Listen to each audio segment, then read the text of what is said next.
Hi friends and new friends out there in Dash Nation. I'm Tao Satoshi and you're watching Cash Alternative TV.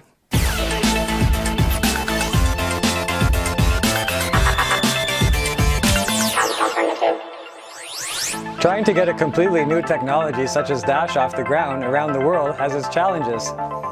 Not only must you build excitement around it, but you have to create laws and educate people about all aspects such as usage, security, taxes, and more. One of the regional groups that are tackling these challenges is the Dash Embassy DACH project, led by Jens Henrik Meyer and Klaus Hipfinger. They are also known as Ezra and Simon the Ravenger in Dash Nation. I chat with them today to see how they are dealing with these challenges and more. Please enjoy. Welcome to the show, Klaus and Jens. Hello, Tao. Thank you for having us. Okay, for the people that don't know, Jens and Klaus are running the Dash team DACH. And they have a proposal currently in front of the Dash network right now, and they also have one that they're working on at the moment. So I'm happy to have them on the show. Why don't you guys, we'll start with Jens, give an introduction who you are and how you came across crypto and Dash.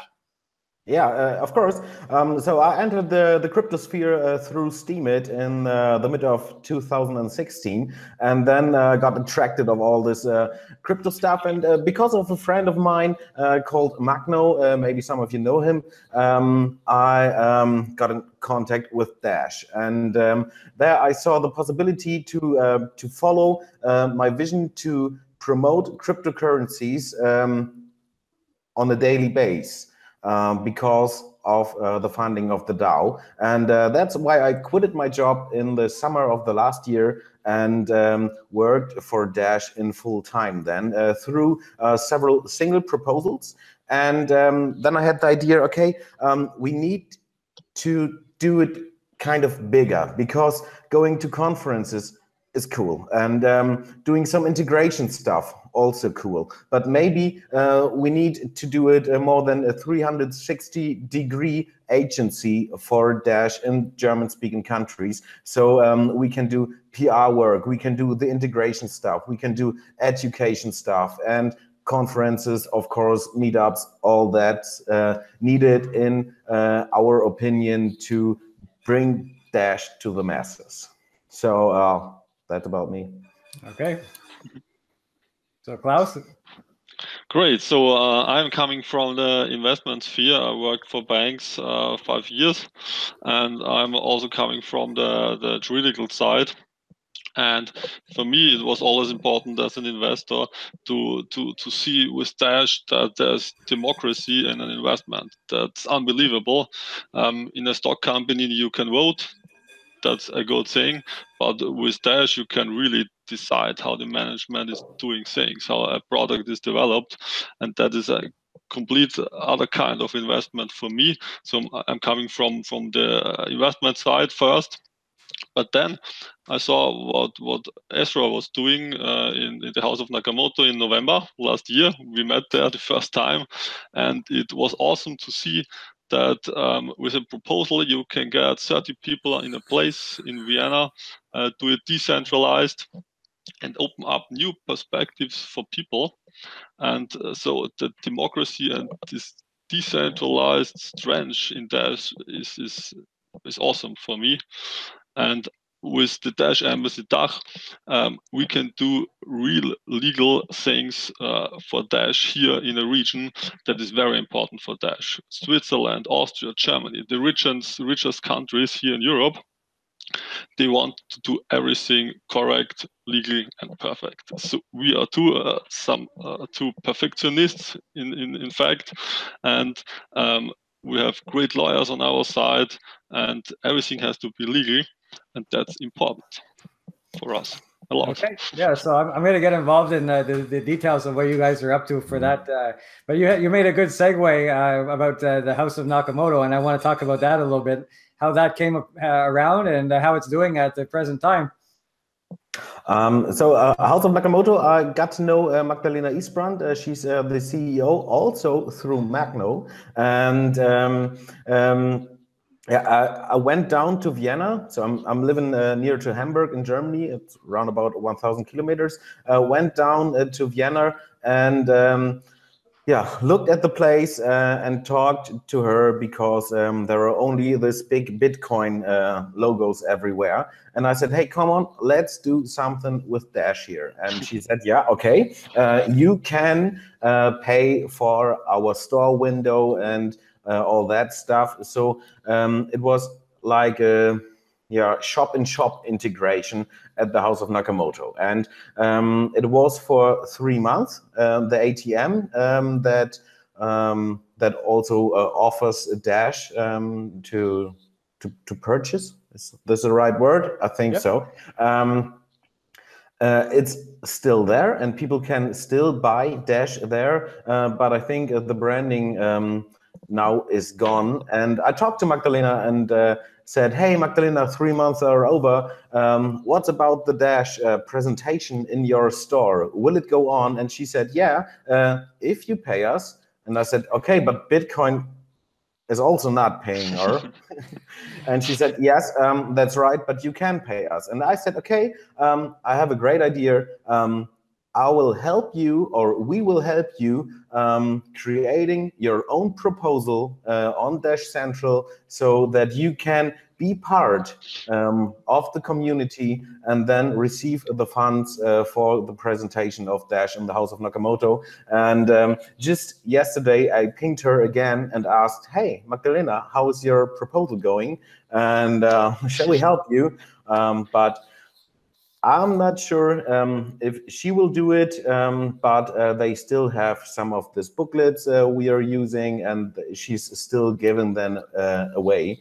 In future, there will be more houses of Nakamoto, and maybe if she doesn't do it, on herself, we will talk to her again to get Dash there. But in my opinion, she has to promote Dash there because she's promoting every cryptocurrency in the end. So why not Dash? And I'm not sure if the DAO needs to pay for that in future. But we will see how the masternodes decide if she submits an own proposal.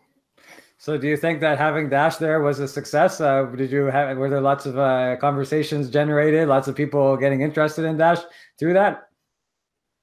Yeah, Sean, we had a meetup over there, and also the press has been there, and we made a good contact with this press guy.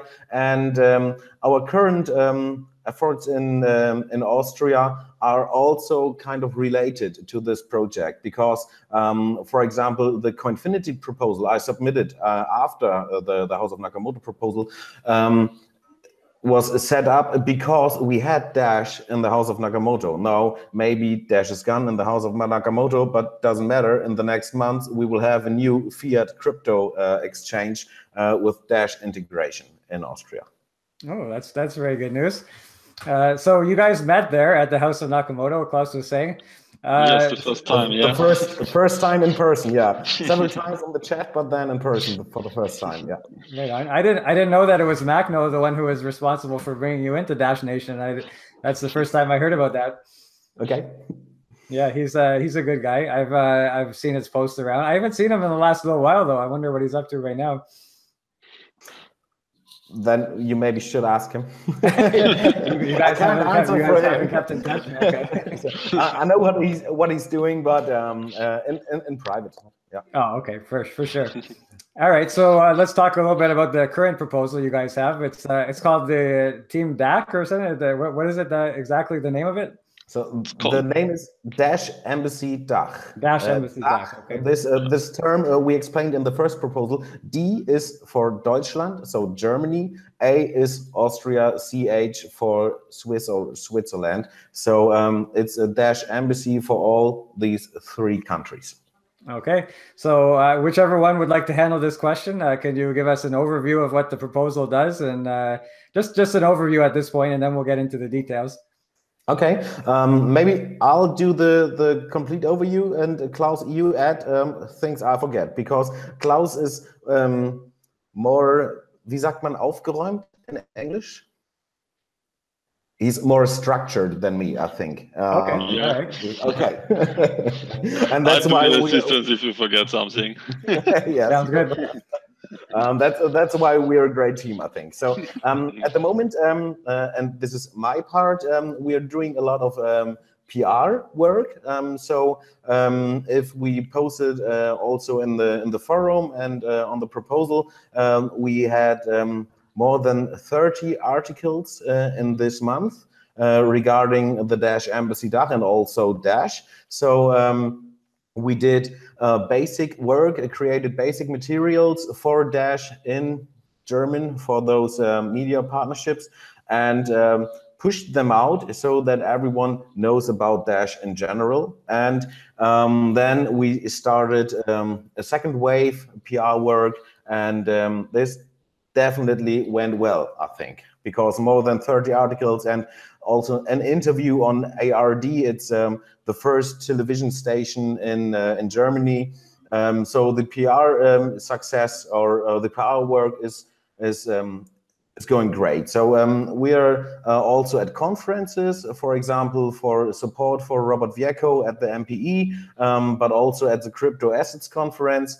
And on the Crypto Asset Conference, there was a panel discussion or two panel discussions. I joined, so there was a speaker slot and those two panel discussions. One with the Central Bank of Germany, another one with the BaFin. They're the financial regulators for Germany. And yeah, we spoke about cryptocurrencies. It was kind of weird, and I asked the guy from the central bank if he would like to install a wallet live on stage.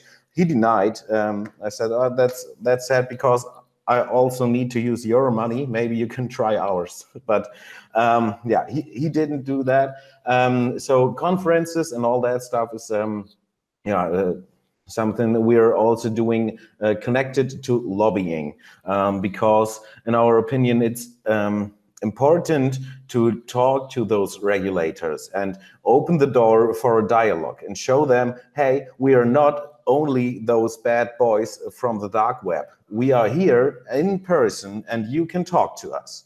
And we will see where this will go in future, because lobbying, I learned, is a hard nut, and you need people who are speaking this language, all those paragraphs and this stuff. And we made a good contact also at the Crypto Assets Conference in Frankfurt to the Blockchain Bundesverband.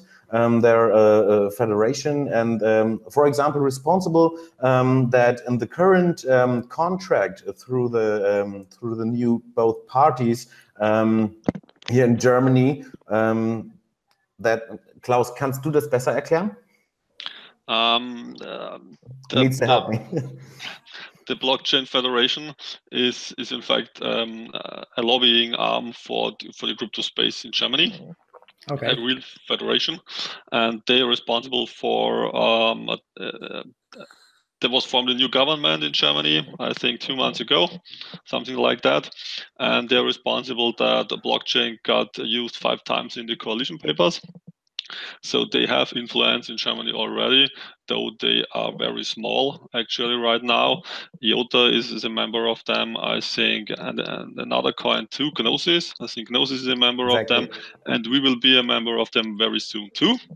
Oh, and we have also told them that we have the interest in that to sponsor them, maybe to get more influence with them. And so that's important for us, because we don't want to be by our own in political spaces and political discussions, because I think it's very hard, yeah, to stand in a TV show and ask political questions from your enemies, maybe like the Bundesbank, the central bank. So we let do this dirty work by our federations, and there are federations in each country. So we will also become a member in the it's called FinTech Federation in Austria, and Startup Federation also in Austria. We have a strong networking already in Germany and in Austria, so we have people there who gave us these connections. And they can work this out for us and get into these political minds and change them for us. Yeah, it's a good point you guys make. Like Jans, you were saying about talking the image of us, but you know, people think that it's just for the dark web, and we got to let them know that it's like basically just a payment system that anyone can use. It's, exactly. It's how you use it is what makes the thing. If you use it for bad, it's going to be bad. Use it for good, it's going to be good, right? And nobody's blaming the FED for illegal stuff with the dollar also. Yeah, absolutely. Yeah. And so that's so important for us that we have founded a legal company, and we have a legal structure. We have contractors. We do it all correct. So they have people they can talk to. A real company, a Dash Embassy UG with a real entity. And that's completely new to them. Ezra had the experiences that they were totally stunned that they can talk with a person from a cryptocurrency. Wow, yeah, there's a person behind that, not just a bot or an ICO ad from some guy. So you can talk to them, to us. That's awesome for them. There was an article on ntv.de. And they were telling that crypto, or for especially Dash, is for money laundering and drugs and weapons. And our PR agency called them and said, "Hey, what did you just say?" And they were, "Oh, okay. Oh, there are people now. Weird."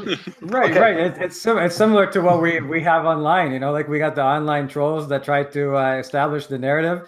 And if we don't go out and establish our own narratives, like based on the truth of what's actually happening, these people are going to be allowed to frame the discussion. And I agree exactly with what you guys are saying. You know, I think a lot of the treasury money should be spent on similar efforts like this to actually try to control our own narrative, you know, before somebody else frames it for us. You know what I mean? Yeah, absolutely. Exactly. We've also learned this thing with the free speech. Yeah, a journalist has always his free speech. He can write what he wants, in fact. Yeah, but our PR agency is now a nanny, in fact, for the facts in the public for Dash. And if they see something that is wrong, we will correct that. Yeah, there are facts and there are stuff they are wrong. Journalists can write. We cannot tell them what they write. That's okay. It's free speech. But facts are facts, so they cannot just change the facts. Yeah. So. Okay, so you're operating in 3 countries. Yeah. How can you speak to like the climate politically about cryptocurrencies in each country? We can, of course, and this is something that's a bit more confusing, because in Germany we got the BaFin, and they are kind of strict, crypto-related strict. In Austria, it's different. In Switzerland, it's also different. And to be honest, at the moment, we are not as strong as we would like to be in Switzerland. But we will also improve that. But working with the politicians every time is difficult, no matter if you got stronger regulations or not so strong regulations. So I think because all this is kind of new to them, and to be honest, we are taking away power from those governance through the decentralized money systems. And so we need not to be careful, but we need to go slow and show them our hands and talk to them as open as we can. And something that's important for this is, in our opinion, the education. So we need to tell them how this works. And if you don't mind, I would like to switch to our second division now. Because it is about education. And we are at the moment organizing or planning a roadshow through 20 cities with partners like BTC Echo, which is the leading cryptocurrency news platform in Germany, Austria, and Switzerland. So they will announce the events on their website. They will be there and write articles about our stuff with crypto tax, a service, a tool for making it easier to tell your tax accounting what the hell you're doing in this cryptoverse. And a third partner is the Blockchain Hotel. They are doing courses or classes for newbies, but also for developers for a long time. And we asked them, hey guys, would you like to join our roadshow to talk about blockchain and Bitcoin, so that we have another team included in this roadshow, so that it's not only Dash branded. Of course, it's the Digital Cash roadshow, but there will be someone talking about money. There will be someone talking about blockchain and Bitcoin, and we don't want to do that because we are from Dash. And then we are talking about Dash, and then we got the partnership with CryptoTax, and they're telling the people how to deal with crypto and taxes and all that law stuff. So this will take place in 20 cities. And each time we are doing this one single event, we want to attract at least one ambassador. And the ambassador will do own events with the same content as we are doing on the roadshow on a monthly base in his city or town or wherever we will find him, and also in cities around. And we'll organize meetups so people can not only listen to the classes or the general content of these ambassador events, but have a person to talk to on another day in a meetup to deepen their knowledge and ask the questions they are really interested in. So this just because I think it's this is worth a proposal, doing a roadshow on universities, 20 cities. So this is worth a proposal, and this is just one part of our proposal in the end. So it's just one division. Okay, so I'll let you guys know something. When I'm working at the casino currently and here in Canada, but once I quit the casino, I will also be putting a proposal to the Dash Network to do something similar here in Canada. And I think that's definitely worthwhile, you know, because when you can put a human face on something, it's a lot better than having something that people say, oh, it's used for dark markets and stuff like that. So I really do think that what you guys are doing there is very important. Thank you. Absolutely. We want to grow a network over the whole DACH region. So in every city and in every small town, in fact, there should be a Dash ambassador from us and help the people out if they need something. So our service character is very high, in fact, because in German countries, you want a good service. If you sit in a restaurant or you go to your tax account, you want to have good service, and we are really, really eager on that. So if we can provide that to the people, they will love us and they will trust us. In fact, that's the most important thing in that, and will use us. Okay, so I have a couple of questions in regard to the structure. Do you how many people are working for you right now, and are there people in all 3 countries at the moment? At the moment, we're 6 people. We're working full time, and we will add the ambassadors, and we are in Austria and Germany at the moment. But 7 now since last Friday, I think. Yeah, now we're 7. Yeah, that's not official right now, not official, but not official, but yeah. And so in the non-official version, there is only 1 city with 2 of us. So all other team members are verteilt.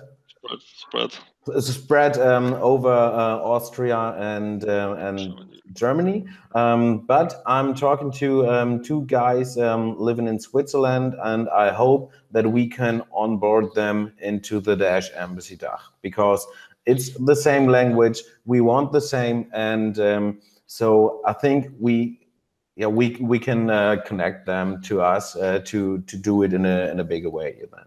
Yeah. Absolutely. If we have luck, they speak maybe Italian or French, and we can spread it to Italy and France too.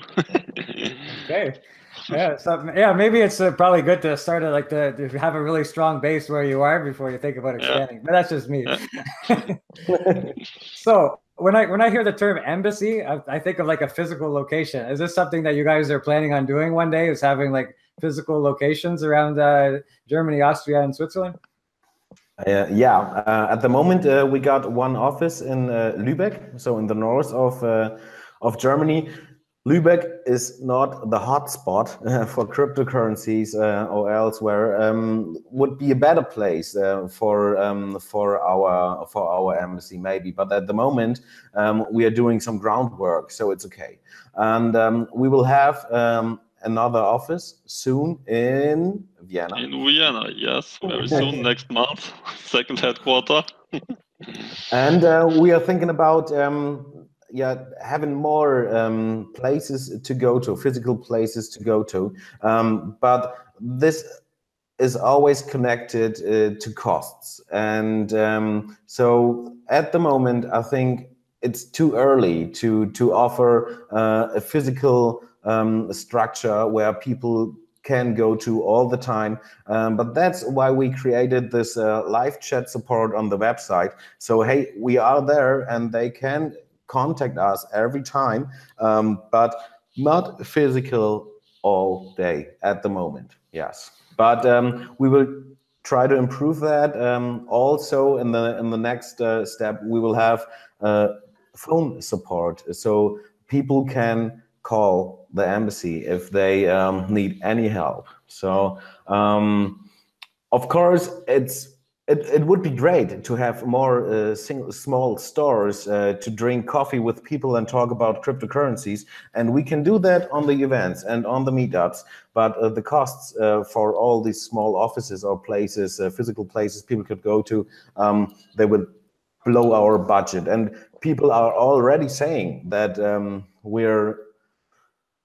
we want a lot of money, and of course it's true. But if we would do that, it would explode. Absolutely. Yeah. So for something like us that we're a small startup, I mean, not too small, but we have quite of a big budget, but not too big. We got to really pick our spots. We got to make sure that something's really going to deliver a good value. That's why I like the house of Nakamoto, because it was right in the middle of Vienna. It's right in the crypto-based area, so that was kind of a good value for the money. So if you guys ever do consider to set something up, yeah, it should be in something like with central location, lots of foot traffic and stuff like that. Get the maximum amount of word of mouth. Yeah, I know how much rent Magdalena is paying for the store, and yeah, no way. No way. Then we should start another business model, like setting up an ATM or something like this. And what we want is to offer the services and the knowledge we have to the people for free. Because we could also say, hey, we are the DACH embassy, and if you want to attend one of our events, you need to pay maybe $350, like other academies do or so. But we think this is about knowledge, and this is about important knowledge everybody should have access to, and without paying for this. So yes, of course, we could do something with another business model, maybe selling T-shirts or whatever the fuck, but we could not concentrate on the education plan, I think. Okay. Yeah, so it sounds like a good idea what you're doing. And can you elaborate a little bit on the current proposal that's in front of the DACH network? Simon? Yeah, yes, absolutely. We are ramping up all our efforts right now, so our divisions are fully up and running. In the last proposal in Q1, we already planned, in fact, setting up the DACH embassy, doing the first legal preparations and starting the marketing. A little bit of education was also in it, but now we have the staff, all divisions are fully prepared, and we are starting this too. So in fact, we are also right now very hard working on integration stuff already with Raphael Schulz. our new division leader for integration and sales. He has over 10 years of experience in the payment sector. He knows all the people from MasterCard and the Diners Club and so on, and he knows how this processor payment segment is working. And we know and we need such experts in our roles, and now we have it. So it's great to have him with us, and he's opening the doors for us. He knows the networking. He was in Berlin last week with you, Jan, and with Robert Wico on a very important event. We have all the photos in the forum, by the way.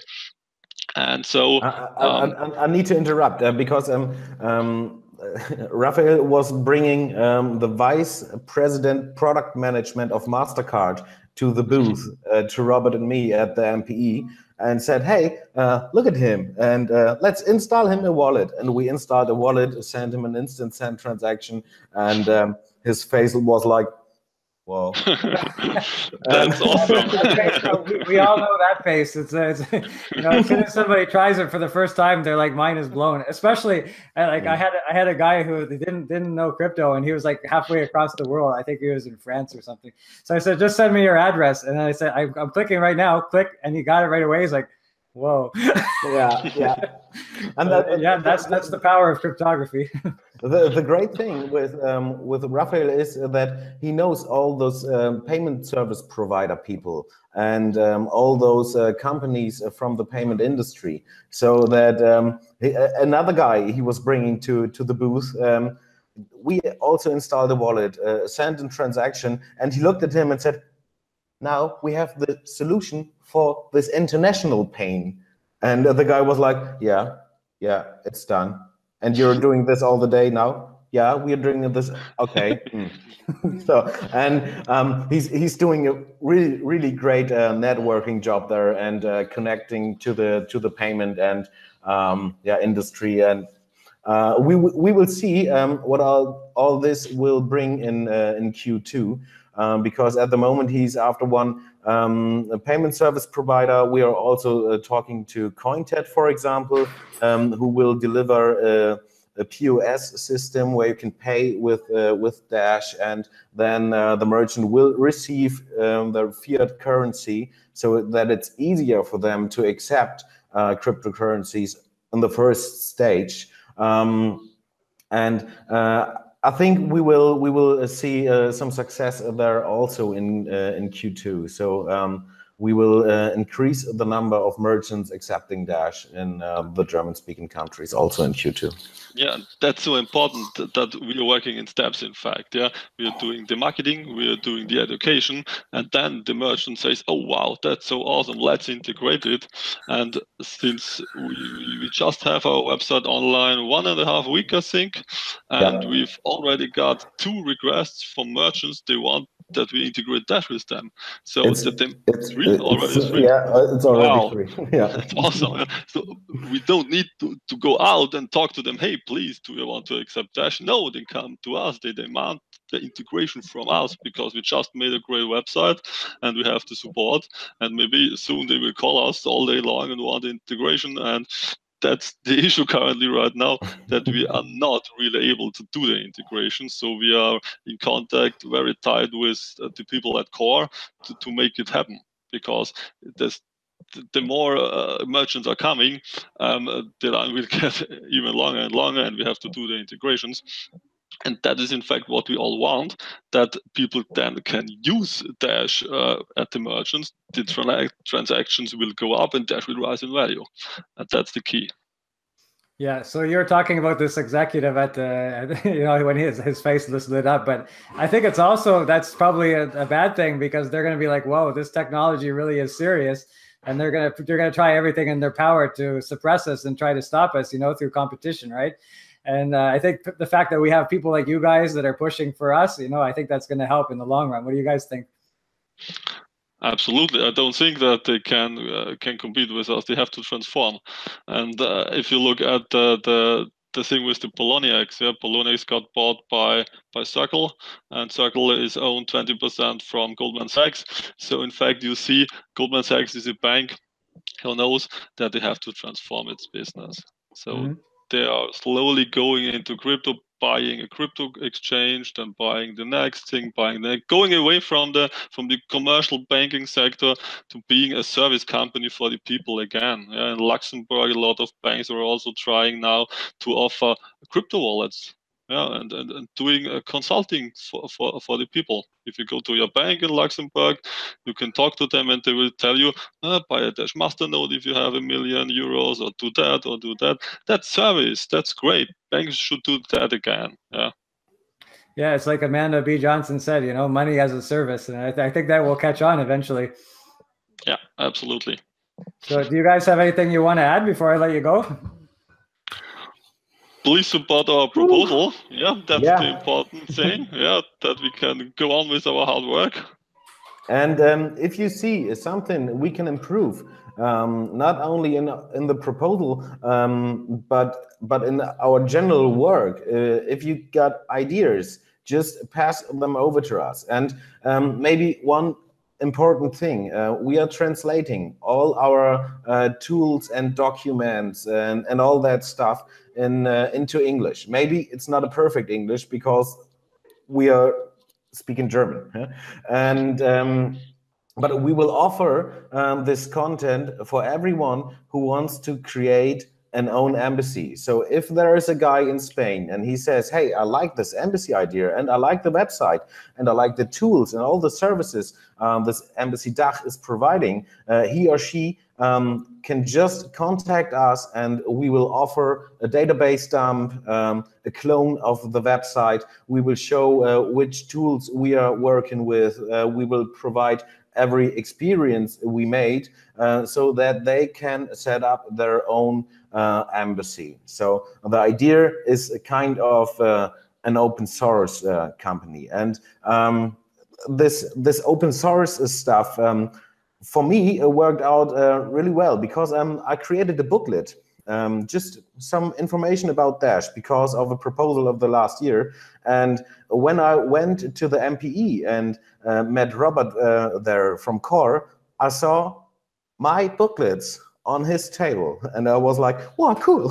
Yeah, they are using my stuff." So, this was a great experience. And if other people in other countries would also like to kind of copy our approach, then go ahead, do it. We will do everything we can to support you by creating your own embassy. Awesome. Do you have anything to add, Klaus? That's the goal, absolutely. We want to have an embassy network all over the world in each country, and we will support everyone who want to do this approach. Copy paste us, use us, ask us. Yeah, we will help you. Absolutely, that's the goal, to have Dash in every country, a service, boots, troops on the ground for the people. Well, like I said earlier, I'll be starting something in Canada, so I might be in touch with you guys after I leave the casino. Yeah, absolutely. Niagara Falls, I read on LinkedIn. That's a beautiful place. I've been there. Yeah. But so, let us do the rebranding first, because when those logo proposals are through, we will need to rebrand all the stuff we're working with at the moment. And if this is done, or take it before, but then you need to do the rebranding on your own. Yeah, I'm not very good at the technical aspects, so I'll probably just wait. Okay. Okay, so what is the website and how can people get in touch with you if they want to contribute? The website is embassy.org, and there is a small bubble in the corner on the right bottom. This is the live chat. You can just type in your message. If you're reaching us between 8 a.m. and 6 p.m. in German, it's +1, I think. +2 currently. +2, yeah. And then Orion will answer the request. If not, we will have a ticket in our support desk, and then we will reach out to you directly. Or, of course, you can connect to us on Discord. It's at Ezra, at Simon the Ravager, or just go in the Dash Embassy channel on projects in Discord. Yeah. Yes. Yeah. or Okay. through the forum or whatever. Okay. Absolutely. It was a pleasure having you guys on. I wish you the best of luck in your efforts, and because when you guys succeed, having that us, yes. succeeds, right? Okay. Thank you for Thanks having a lot. us. It was great. Take care, guys. Okay. Thank you. Bye-bye. Great. Goodbye. Well, that was my interview with Dash Embassy DAC. I hope you enjoyed. Don't forget to like this video, subscribe, and click the bell if you want to see more from me in Cash Alternative TV episodes. Until next time, remember, Dash is a digital alternative to cash, and becoming more so every day. Bye for now.